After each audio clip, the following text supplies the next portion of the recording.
Hi, and welcome to another episode of the Page One Sessions. I'm Marco. I'm Derek. And we've got a great chat coming up for you with Adrian J. Walker and Laura Lamb. But we just wanted to pop on at the start of the video to let you know that there were, unfortunately, some technical difficulties with the recording, as there were for our previous episode. Now, it might look like Adrian is actually just keeping incredibly still for the entire hour we're chatting with him. He's not. He sent in a picture of himself. The audio was perfectly fine. He sounds as good as ever. He does, and we're very perhaps we're very grateful for Adrian for sending in that photo and understanding and letting us use the video even without his moving image. But we hope you enjoy it, and we'll get on with the podcast. Enjoy. Today we've got Laura Lamb, author of Goldilocks and the upcoming Seven Devils, and Adrian J. Walker, who is good advertising there, Laura, and Adrian J. Walker, who's author of The End of the World Running Club and The Human Sun. And amongst other things, we're going to discuss creating imaginary worlds after a real-life pandemic has happened. So, hi, Laura. Hi, Adrian. How are you? I'm good, yeah. Still at home. Yeah. And how have you both been coping with everything that's been going on? I've not been as productive. It's been a lot of yelling on Twitter, which I don't know if that's helping anything. I think that's the only way to use that social media platform now. Is I find myself yelling at it every time I use it now. It's just a nightmare. Mm-hmm. Yeah, I've been trying to keep away from it myself. It's everything's fine here, really. We've got two kids, so they've been we've been homeschooling them and sort of keep day jobs going as well. But as long as I stay away from Twitter, I'm fairly productive. Okay. Well, I mean, a lot of people, certainly from social media, Twitter and elsewhere, have been finding sort of creating during all of this, with all this sort of stressful situation going on, quite difficult. But have you been okay with that? Have you just been able to hunker down and get on with writing, or has it presented its own difficulties? I think because you had the same thing too. You had to launch a book in the middle of it, and promotion takes a lot of time away from writing, at least for me, because you feel like you have to be on social media more. You can't just block yourself off, and you have to write promotional posts and record things. And so all of that sort of eating into my writing time. And then I'm still teaching at Napier as well. So it's a little quieter over the summer, but I was also marking while launching a book in the middle of a pandemic. And I was very tired after that. So I think I'm still recovering and now just starting to get my creative energy back. It's been the complete opposite for me. I've gone the complete different curve. Because I think, we had this out on the same day, I think, didn't we? Yeah, end of April, yeah. Yeah. Whoops. That was my... just a second. And so I was aware very much that things weren't going to be quite as big, as I thought they were going to be in terms of the marketing and all the rest of it. My publisher's done an amazing job. But obviously you can't, if there's no bookshops, you can't sell a book. So my book was actually, the paperback has been postponed until September. So there's a bit of a kind of disappointment about that. But what I found was actually to take my attention away from it was to concentrate on what I'm writing next. And that's done now. So I'm now on the kind of disappointment bit. So I'm losing the will to write. And yeah. It is funny because you think, to a lot of people, they would say, "Oh, I've been trapped at home for the 3 months is every writer's dream because you've just got nothing but time in your hands and that's perfect." But I think, as we've seen, it's probably the opposite because it's your whole routine is completely thrown and it must take time to work out a new routine, how to get into writing and living at the same time. It's funny, having 2 kids, they're amazing. They've really adapted well. But obviously, it is like being on summer holiday, but for a long time, and also trying to keep them occupied with the schoolwork. And we've both got full-time jobs that we're trying to hold down as well. So it's been tough in that sense, but also we don't have the normal routine of the week. You're not going out in the evenings. You're not ferrying people about. So actually, there's been a bit more time. It's actually been quite nice to spend that time as a family, and the stuff around the edges at night and early morning. I'm finding that's been quite good for writing. So it's not been too bad. I think it's okay. I know some people have had it a lot worse. Yeah. I've been sort of having to relearn how to write because I really like to write in cafes. I just find I'm a lot more productive when I'm out of the house. Especially there's a cafe I like to go to in Edinburgh that doesn't have internet and it doesn't have mobile reception either. So no matter what, I get so much done there because I put myself in adult timeout.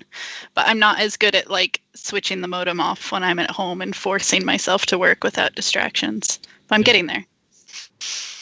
I mean, it was funny because when it first went into lockdown, there was all these, lots of people saying they were going to write their first book and all this sort of stuff. But I don't think it's been quite as easy as they thought. Suddenly faced with all of this time, they haven't been able to create that masterpiece that they've been carrying around.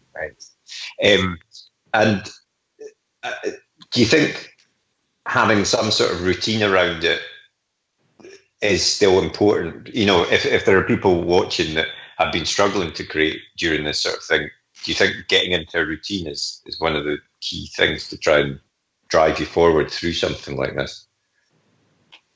That's always a good idea, I think. But interestingly, I've found finding new spaces to secrete myself away in. I mean, I've got an office, but it's kind of like an open door. The kids will come in quite happily to ask questions and things.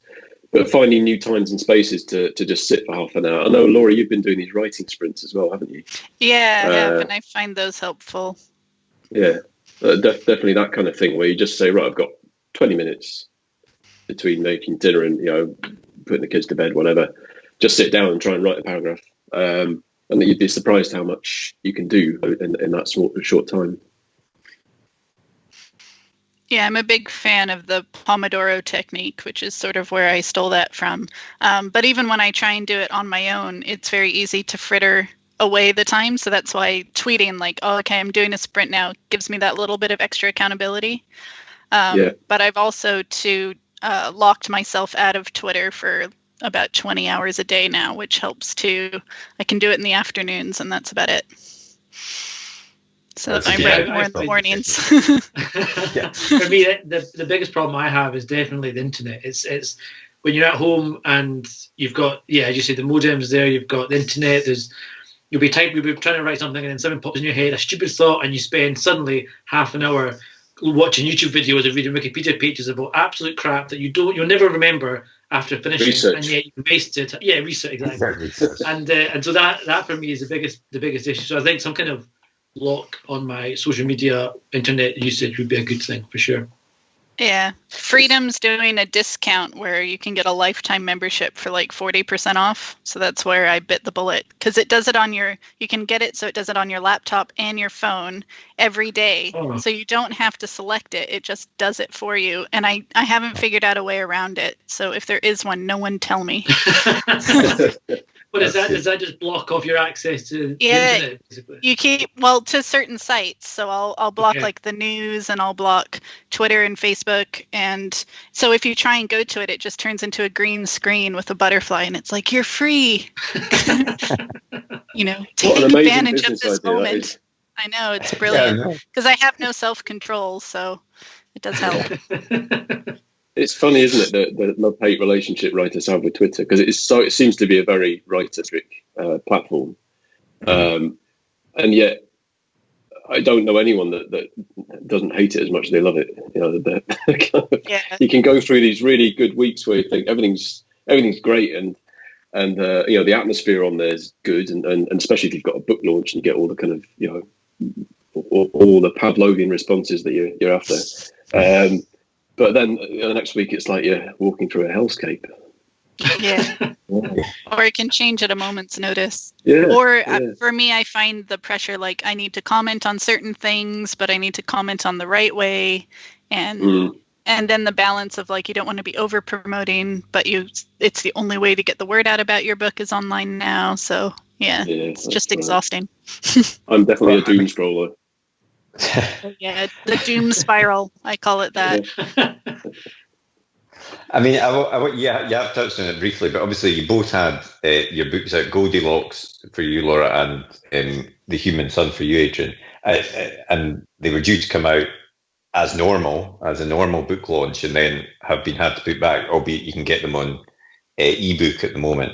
And did that sort of take, I think you basically said it, Adrian, it sort of must be a kind of deflating thing that you've been building up to this big event, and then suddenly it's not happening as you were expecting. Yeah, it was quite a deflate. I mean, for me, The Human Sun. I mean, I wrote The Human Sun 3 years ago now, so it's been a long time coming. It was supposed to be published by my other publisher at Penguin Random House, but we decided it wasn't quite the right fit. So I ended up having a book I'd finished, and then writing the sequel to Running Club instead for them. And my agent went off and got another book. But it is one of the books I've been most excited about releasing. So to have all that kind of the years running up to, literally 3 years of it being, pitched and found and edited, and then to finally have it launched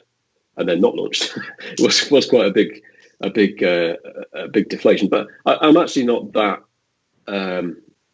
unhappy about it, because I think the publisher's definitely made the right choice in deferring it, because hopefully, fingers crossed, there'll be bookshops open in September, and so I'm still excited. Yeah, well, mine didn't get deferred. It still came out in hardback and stuff. So I guess I have to hope that it'll maybe pick up again when the bookstores open. And I do still, because it's hardback, I get the paperback launch too, which is, kind of a second chance. So I think that's probably, if it had been paperback release first, I think they would have deferred it. But yeah, it's been strange, because it seemed like this was a book that got the most momentum out of all my other releases, and I was going to have like a mini book tour, my mom was going to fly out, and I had this whole vision of how 2020 was going to go, and it seemed like it was going to be this great kind of turning point for my career, which had sort of faltered a bit, and now I have no idea what's going to happen, like long-term or career-wise or anything, but I'm trying just to, stay hopeful, because in the grand scheme of things, it's a minor thing.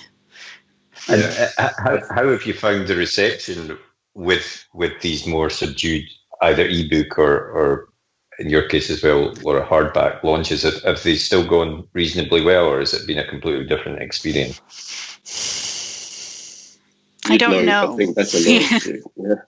Yeah, I don't really know, because I did a lot of online things, and arguably I was probably able to do more for my US publisher than I would have normally, and they've been good at partnering me with like bigger authors like Anne Leckie, which was really nice, and I'm doing some bookstore events for them still. So I think it's been interesting and more innovative, and I probably going forward will still want to do more online things, because it's nice that it's, people can watch from all over the world. But I don't think there's any way around the fact that sales have been affected when bookstores are closed. And like at the moment, Forbidden Planet's one of the few places you can buy my books, but their website's down, that sort of thing. Mm-hmm. What about you? Yeah, I mean, I'd echo that definitely, because like I say, my publishers, Rebellion, have really pulled out all the stops to try and get much exposure as they can, and for the ebook launch, just for that short period, and they're doing more things for running up to September as well. So, I mean, compared to my last couple of books, I've had much more exposure online, but the downside to that is there's so much other exposure of books online as well. So it's the same sort of thing. People get swamped with books, and they're gone within a day, and then it's down. I think we've spoken about this briefly, Laura, on Twitter, that this kind of, you have this, like you say, this view of how a year's going to be, and you get excited about it. It's impossible not to. But the only sane way I can manage that is just to have no expectations about my writing now. I literally just write. I had such a big kind of feeling of hope for this book, and I still do, but it's really bad for your mental health if you put everything on that, on that hope. And it also affects your writing as well, because writing just to attain some sort of accolade or financial reward, it's not going to be as good. So what I'm trying to do now is just, everything I write is just for the writing. I just try and do that now. Yeah. That's quite a little bit of a sort of depressive on writing, but actually I feel quite positive about that because I don't have to worry about what I'm doing now. I just write, and if it works, it works. If it doesn't, it doesn't. Yeah, it can be a bit freeing too if you're like, well, I'm just writing for the fun and the joy of it, and if people connect with it, great. If they don't, I still had fun. And I think about probably 80% of the time that's where I'm at with writing, and then 20% will just be like absolute panic. Or something will, like, I'll be, getting along, and then something will happen. Like I got linked to a Bustle article, which is great because Bustle's a big website, but the link goes to like a child's book about Goldilocks. So the buy link isn't even the buy link for this massive site isn't even going to the actual book, and you're like, oh god, like how many one-click buys am I going to miss out on because it went to the wrong book? And like you can only laugh because like it's just comical at this point, all the things that have gone like right but not right at the same time. So I think if I was so caught up in how it was doing and desperate to be a success, I think I'd be a mess now. Whereas now I'm like, well, I did what I could. Exactly. Yeah. And looking forward a little bit, do you think this whole experience will change the type of future stories that you guys write or people like to read? Will imaginary futures be changed at all based on the kind of present that we're living through at the moment? I'm going to stop writing pandemics because both of my books out this year have pandemics in them. So I've not read pandemic yet. Yeah. Although I say that, but my work in progress that I already started had like a plague, but 20 years ago. So I'm hoping that's all right. And it was a magic plague. It was different. But probably, I don't know. I don't think I'll write anything more uplifting necessarily. Because I think my books are still a bit hopeful, but I'm sure what I'll write will change a little bit. Yeah, I think it's been quite a big question on the panels I've done in the last sort of few months, the online ones.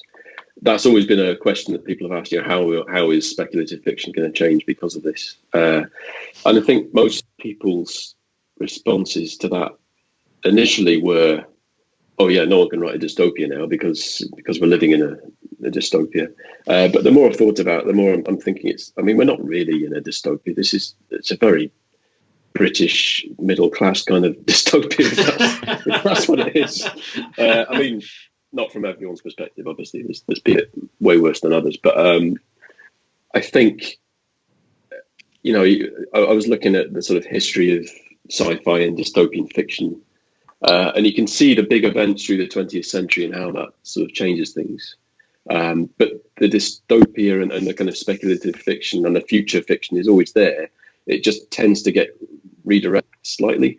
And I think, if anything, I think people will start writing a little bit more about relationships and social behavior rather than the big backdrops of a strange future.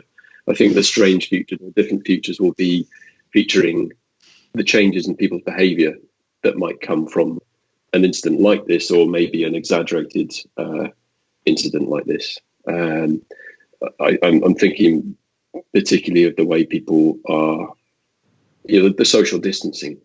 That's the kind of behaviour that I've really learnt well. In the last few months. That's now part of when I go for a run or a walk. I literally have this sort of field around me, and that's going to be quite difficult to get away from, I think, especially if you consider how long this might go on for, and that will change people's behaviours. It doesn't take much to extrapolate how that might change our societies as well. I think it might end up changing contemporary fiction more than science fiction, though, because how do you write about the contemporary world when we're not quite sure how things are going to shake out in the next few months? Because you sell a book and it comes out, 8 months to 2 years later. I had my work in progress back 4 years and set it before 2020 just to get out that sticky. Should you mention it? Sorry, Mark. Yeah, exactly. Sorry, I was just going to say, Tarek, exactly that. When we spoke with other people, they were saying, like, if you mention it, it might actually end up dating your book massively if you put something in like social distancing or mask wearing. It might last for a couple of years, but then, in 10 years, if you're reading a book, it'll suddenly make it very clear that this book was written at that time. And so it's difficult, I think, to know what to include and what not to include, I suspect. I suppose it comes down to I keep sort of reverting to dystopian fiction because that tends to be what I have written. But I guess it comes down to the kind of tropes that we use in those kind of books, because apocalyptic and dystopian fiction has a whole set of tropes which people expect when they're reading it, and they're not really that crucial to the story. They just tend to be the kind of the backdrop in which you challenge your protagonist. But I guess when we're talking about writing futures now, it just means we're going to have to come up with a whole new set of tropes that people will expect. Or something that's been interesting for me was that I wrote Goldilocks last year before any of this was on the horizon, but it's about 5 women on a spaceship being incredibly isolated for months on end. So people keep like highlighting certain passages and being like, this is how I feel right now. And I did not expect people to be feeling like the 5 women in the spaceship when I wrote it last year. So, and I didn't expect people to be wearing masks outside. I had that in Goldilocks too, but I have them wearing it for climate change reasons. So it's been a really weird experience putting in tropes from dystopia that I just found interesting, but now having them be the lived experience of so many. It's a really strange, like you feel almost guilty that you predicted the future right by accident. It's weird. Did you find that the way that people were isolating has mirrored how people have been isolating, the kind of the psychological effects? And yeah, like I have a whole chapter on the importance of routine in space. And still like marking like there's a whole chapter of the 4th of July. They decide to have like a fun celebration of 4th of July because it's important, because otherwise time just starts blurring together. And that stuff I borrowed from reading so many astronaut memoirs while writing the book. And actually reading a lot of astronaut memoirs helped prepare me for isolation pretty well. It's funny though, because some of the tropes that we have seen in dystopian fiction before, I mean, as you say, Adrian, it's not really that we're living in a dystopia. It's not like that. But the first thing that people would often think would happen is that society starts collapsing and people are out for themselves and will only act selfishly. But in fact, largely speaking, anyway, generally the opposite is true, and everyone sort of banded together and tried to help each other and support each other during it. And I just wonder if things like that might filter through into some storytelling as well, rather than sort of the pessimistic view of society. Definitely. I think the big idea that I sort of keep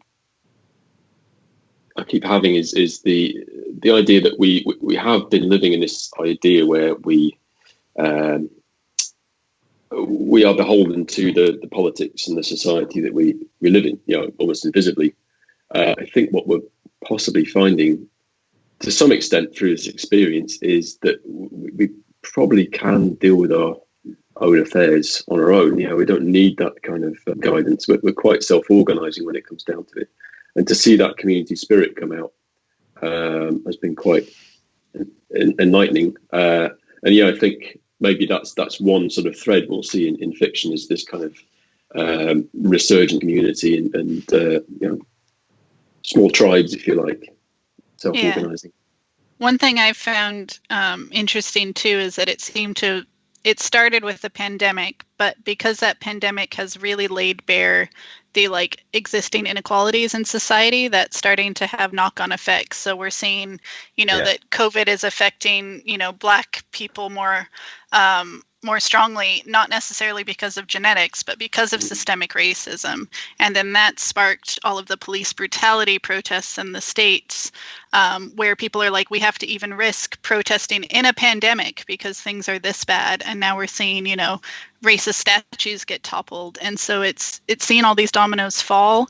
And on the one hand, you're worried because this is a scary point in history, but I'm finding myself feeling little by little a little bit more hopeful that maybe we're finally saying enough is enough and we need to stop this, and we need to start thinking about systemic racism, and we need to start thinking more about misogyny, and we need to think more about climate change and fixing the future. And I'm hoping, like, the thing about pandemics is they destabilize power structures. They're actually very bad for the people who are in power. So I'm hoping that we can actually start moving towards we can start moving more towards a brighter future than a darker one. I mean, you can't see that, can't you?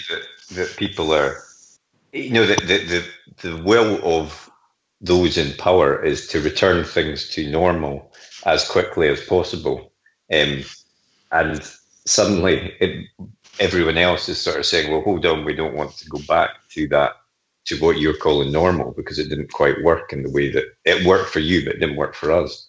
Mm-hmm. So yeah, I mean, I'm sure these things will play out in what people are writing in the future, for sure. The consumerism thing is interesting to me as well. Just following on from what you were saying there, Laura. I mean, I don't think anyone's really missing going to the shops at the moment. I think that's just become a strange memory. But I mean, I am looking forward to going out as a family and going and eating, go to the cinema and that kind of thing. But actually buying things, that's sort of been taken away a little bit. I know people still buy online, but I'm sure there's been a retraction there somewhere. And I was actually talking to a friend recently, and he was saying he'd read an article on what to prepare for when all the lockdown is fully lifted, that we're going to get such a barrage of advertising and messages to get us back to where we were before. That kind of behaviour of just blindly buying. And I don't know about you, but I've actually saved quite a bit of money in the last few months because not spending on anything. All of the debits and things. Our spending's definitely gone down. And I mean, my husband was furloughed for a month, so we lost a tiny bit there, but then he started a new job. But I think, we're starting to see that capitalism is maybe not the be all and end all, and that we weren't actually very happy spending. And I think this is causing a lot of people to reassess their actual priorities, and that actually slowing down, it would be nice to have this opportunity to slow down without that low grade anxiety of the pandemic, because that makes it hard to fully relax.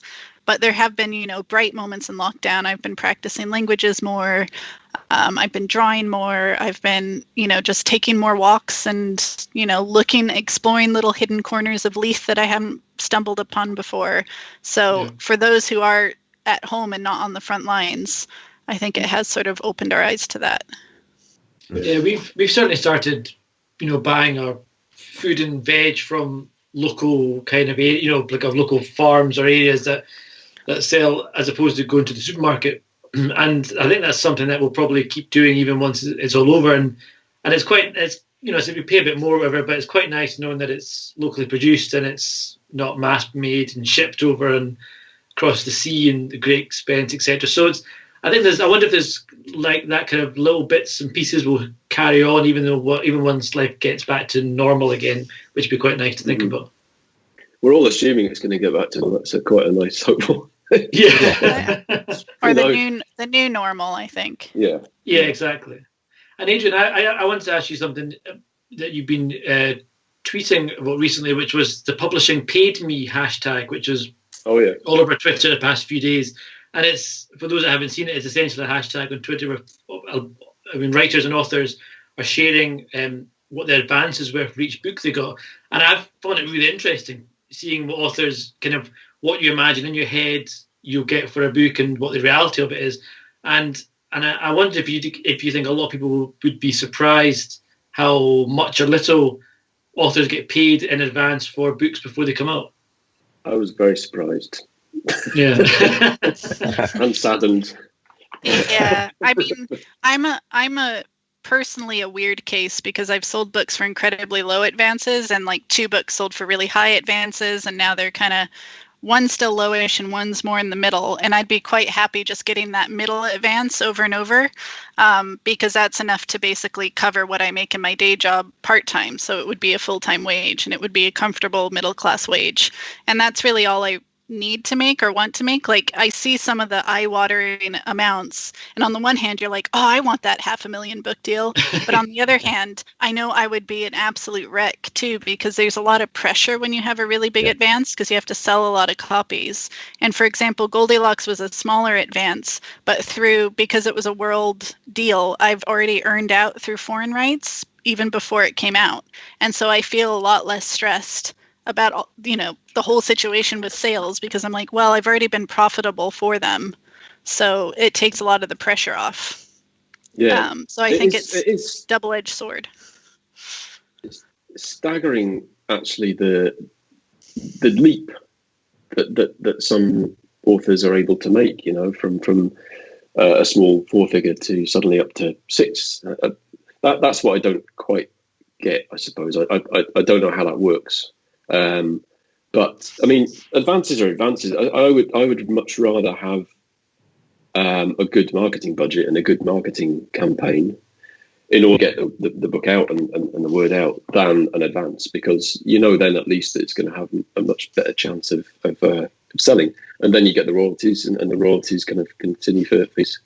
So yeah, I think it was a useful hashtag to highlight for its purpose, which was to highlight the disparity between effectively white male authors and everyone else. Would have been nice if a few more white male authors had posted, but yeah. Yeah, there were not a lot of white men in that hashtag, I noticed. No. Lots of people saying, I'm just taking a break from Twitter. Yeah. I think it also highlighted how capitalism in publishing has gone awry too, because there's so many huge advances that are thrown out because it goes to auction and everyone's like, oh, okay, I guess we have to throw a bunch of money at it. But really, if we had more of an established minimum of advances, where it's like, if you sell a book to especially one of the big 5 publishers, you'd get, I don't know, the equivalent of 6 months minimum wage as like a bare minimum for a book. And maybe there is an upper end too. Like if it goes to auction, like you just can't spend more than $500,000 on a book. I'm sorry, it doesn't matter who you are. Like that's the upper limit. And then they have to court you with their marketing budget or the other stuff they do. I think that would be interesting, but I don't think it'll ever happen. I wish, though, that we were unionized like Hollywood, where there's if you're a member of the union, you have to have a minimum amount for the screenplay. And the fact that, big 5 publishers can offer like $5,000 for a book that takes so many hours to produce is like just very sad. Definitely. I think the problem is that it is almost expected that most authors have jobs, and it's just a thing you do on the side. A lot of the time. I was asked once by someone in the publishing industry I was working with, are you one of those authors that needs to make money from writing? So it's like, there is that choice, either you're an author that just writes for the love of it, or you make a living out of it. And yeah, I don't know whether it's the right model at the moment or not. I've always wondered if anyone's ever attempted to have authors as employees, have them as one of your authors that you write, that writes for you, rather than having this kind of strange contract that changes every time. That's almost like a sort of Hollywood studio system from the 50s or something, where you'd have writers, basically. Yeah, and actors as well.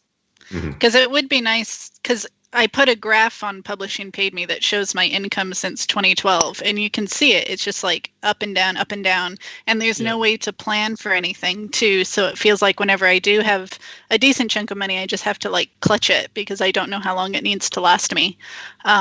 So if I could know that I was guaranteed a decent minimum amount every year that I could actually pay my bills and not have to stress, I would probably write faster and better books. And, you could be in contact with the publisher more and be like, okay, what sort of thing do you want to see? I can write like this. What do you think would be marketable? And that's a little bit what I had with Goldilocks, and that was a quasi work for hire, and that they knew they wanted to write or have a book of women in space, and we kind of work together to figure out what that would be.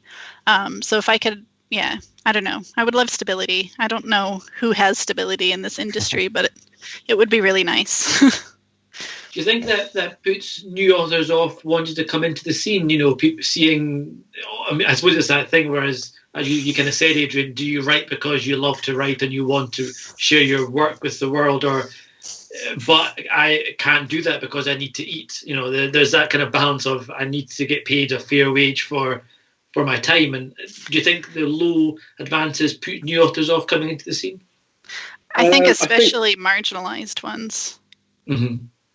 Yeah, I can see why that would happen. I think for a lot of new authors, the actual thrill of just having found a publisher is probably enough to sort of counter any financial anxiety. But I mean, what I was saying about just writing for the love of it. That's a kind of self-defense thing, really. It shouldn't have to be like that. It does take a lot of your time and energy to write a book. You guys know that. It's in your mind constantly before and after you're writing it. It takes up most of your days, and it's a lot of emotional energy as well. So I think authors should be.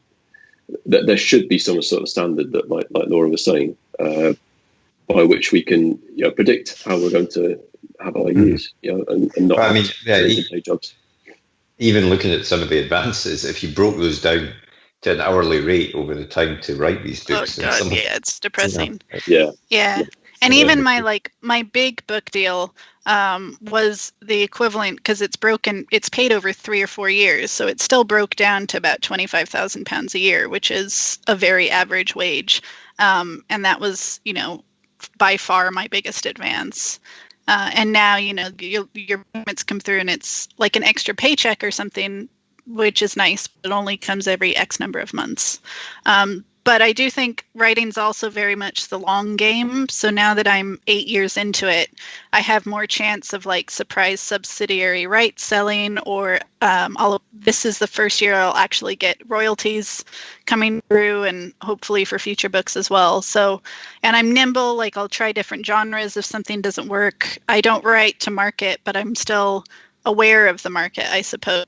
And, if one genre just keeps not working, then I'll try something different and see what happens. I have a lot of book ideas I really love and want to write, and I don't really mind what order I write them in. Mm-hmm. Well, I mean, that brings me on to the question I was going to ask, which is what you're both currently working on at the moment. I don't know, Laura, if you want to go first. I'm currently working on Seven Devils 2 because that has a deadline that is sooner than we thought it was.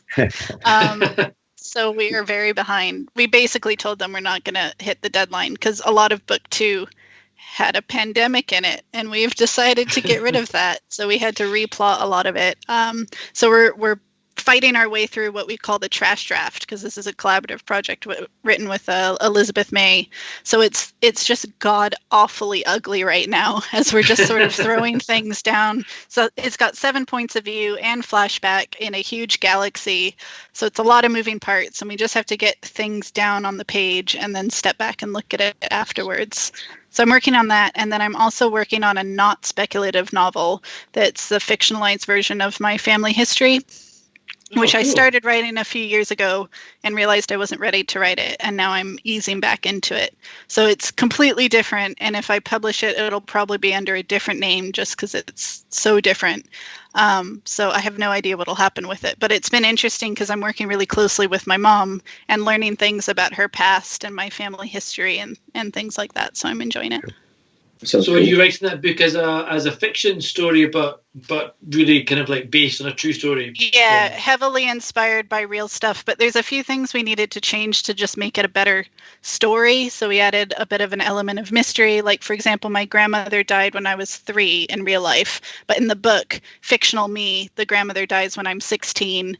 And it's my mom finally telling me the story of what happened, when really she was very open about it, but we've added that more kind of tension between the characters, because otherwise it would not be as exciting of a book. And there's also just a lot of stuff we don't know.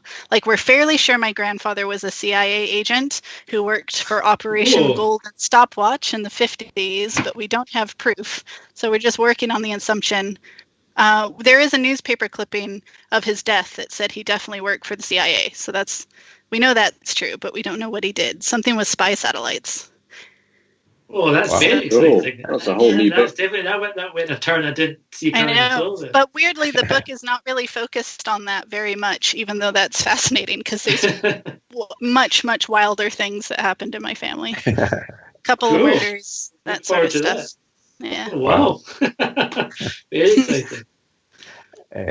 What about you, Adrian? I've just finished a book called Ablaze, which is about a boy, 15-year-old boy from Houston, from a broken home, and his daughter, his sister, young sister, 7-year-old, who's a savant. And he basically kidnaps her and takes her across America to a maths Olympiad to try and win some money. But along the way, he finds out that she's a little bit more than just a mathematical genius. So it's a little bit of a departure from the kind of future dystopian stuff. It's set in the present, but it does have a kind of otherworldly feel to it as well. So I've just sent that off to my agent, so we're going to see what happens with that. Fingers crossed. Yes. But I've also been working on, the last few years actually, I've been working on a screenplay with an actor and a screenwriter for Running Club. And we recently got to pitch it to Netflix and a few other companies as well. All of whom loved it, but do not want post-apocalyptic stuff right now. So put it on hold for a few more years, maybe. Yeah. Well, it's funny. It actually links into what we were saying earlier. They didn't say come back in a few years. They said come back in a few months. That's how quickly they can see the public, changing their kind of perspectives. So we'll see. Yeah, it's been fun writing a screenplay actually. Really I've been wanting to branch into that too. It's so liberating. You don't have to think about what's going on in people's heads. It's just what they're saying, doing. That's it. Yeah, there's definitely something quite nice about a script where, as you say, you don't need to go into any massive bits of description or inner thoughts. It's just literally, it's pacey, it's quick moving, it's what they're doing, and everything's coming through action or dialogue. Yeah. That's not to say it doesn't come with its challenges, and no, of course. To be a good writer, you have to really nail the dialogue and the action. But it does take away that kind of, when you write a book, that empty page is quite dim. With a screenplay, it's really easy to fill it. You can get that page done quite quickly. Yeah. Well, we've had a couple of listener questions that have popped in the inbox, so I'll just throw these ones out there. This is one from Dave, who's written in, and he said, if you could write with one other author, who would that be? Laura, who would your choice be for? I mean, I've already written with co-writer? I've already written with Elizabeth May, so aside from her, I don't know. Nothing's jumping into my head. I suppose I'd think of someone. Margaret, Adrian would be fun, I bet. If we're really reaching for they don't even know who I am, Margaret Atwood would be pretty cool, though it would also be incredibly intimidating. Yeah, so you have to balance the intimidation with the... Yeah, especially someone who's done, someone like that, so well established would be, I'd always be thinking, what the hell am I doing? What can I possibly bring to this kind of collaboration? I know, but I think for these questions, you have to, it's like, who would you have at your... No, it's a realistic answer, Marco. You don't need, you've got to assume that they want to work with you as well, I think. So Margaret came to Laura's door and said, Laura, please, I've just read Goldilocks, I really want to write with you. You can dream. I did send her a copy of Goldilocks, and I think it got to her, but I haven't heard anything. So maybe one day she'll read it. Went to Stephen King too. I don't know if he read it yet. Come on, Stephen. So, Adrian, who's your dream co-writer? like Laura, I probably have a list of people I would imagine I'd want to work with, but I would find it intimidating. David Mitchell, I would like to. Oh God, yeah. Write with. I love his writing. I've recently got into Cookinson, actually. Really like her stuff, but again, intimidating. Tom Robbins, probably. I always liked his work. It'd be quite fun. I assume we're doing living and dead authors as well. We go way back. Herman Melville. Do Moby Dick too. Yeah. See, more whale, more whatever to do the Too Fast, Too Furious. And we've had another question from Leslie, who says, as a author starting out, would you recommend self-publishing as a route to go down, as opposed to traditional? I've done some self-publishing on the side, and Adrian, I think you have too, right? Yeah, and I find it fun, and it's great to have that opportunity to get out to market. And I think definitely for certain projects, it probably makes more sense to self-publish than to trade publish. Like I did FF romance novellas, and I don't think there is a trade market for novellas in any case. And so I haven't ever had loads of financial success from self-publishing, mostly because there's only so much time I can devote to it between my other writing projects and my day job. But I think it can be really fulfilling because you get access, you get to be fully responsible for it and be in charge of every step of production, which is really nice. So I think it's definitely worth doing if you're willing and able to do all the other stuff like the marketing and the promotion, because that's not for everyone. Yeah, I definitely agree with that. I mean, I wouldn't be here if it wasn't for self-publishing. I mean, I'd be here. I wouldn't be talking to you because, I mean, the End of the World Running Club was originally self-published, so that's how it really got off the ground, and it was picked up by Penguin because for the strength of its onliners. And it, like you say, it can be really fun, and there's zero anxiety because you're in complete charge. You know, cover, notate, formatting, the marketing, everything. So it's all in your control. So you can't really blame anything or you know, shake a fist at the universe if it goes wrong, because you do it, and you can get better at it as well. That's the thing. You can really learn if you put the time in. You can really understand how it works. But you also have to take a lot more responsibility for what you put out. So you have to pay for an editor, and that's not just a nice to have. You really have to put your money into that, I think, especially for the longer novels. So it's a bit of an outlay. You know, you really have to outlay some money to do it professionally, because otherwise you'll have stuff out there that is, you know, if your career takes off, you know, and you move down the line, you still got this thing online which is part of your body of work, and if it's not in line with the others, then that can look bad.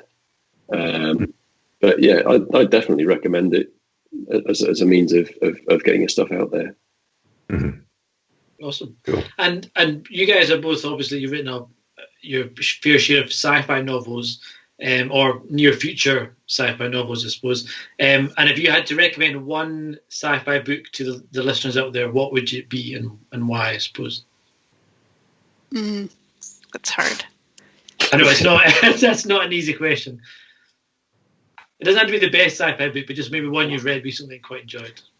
Well, I'm 60% through The Human Sun, and I'm enjoying that one. I haven't quite finished. Reed is 13 years old at present, so it's still got some growing up to do. But that's got an interesting thematic link with. Have you read Lilith's Brood by Octavia Butler? It starts with. No. Oh, I forget what the first one's called. It's like a trilogy of 3 in one book that I'm reading, and it's a similar kind of setup. Like, humanity's been destroyed, and aliens or other beings are kind of, you know, experimenting with the dregs or deciding how to reintroduce society or if they should. And Octavia Butler has really, really alien aliens with like creepy tentacles on their faces. But I always really enjoy Octavia Butler's writing because she's so deeply empathetic. Like, even the bad guys are really empathetic and interesting. So, yeah. Cool. Awesome. Cool. Laura, I'd love to say Goldilocks, and I will. I haven't read it yet. Sorry. I had to read yours quite quickly because I was like, shit, I should try and start it at least. Oh, no. But then I read it quite quickly. But now you'll have to go off it. I definitely will. I would always say Hitchhiker's Guide to the Galaxy, just because it was the first sci-fi book I read and it stayed with me all my life. I don't think there's been anything I've really enjoyed quite as much since. Probably because I was 13 at the time. So yeah.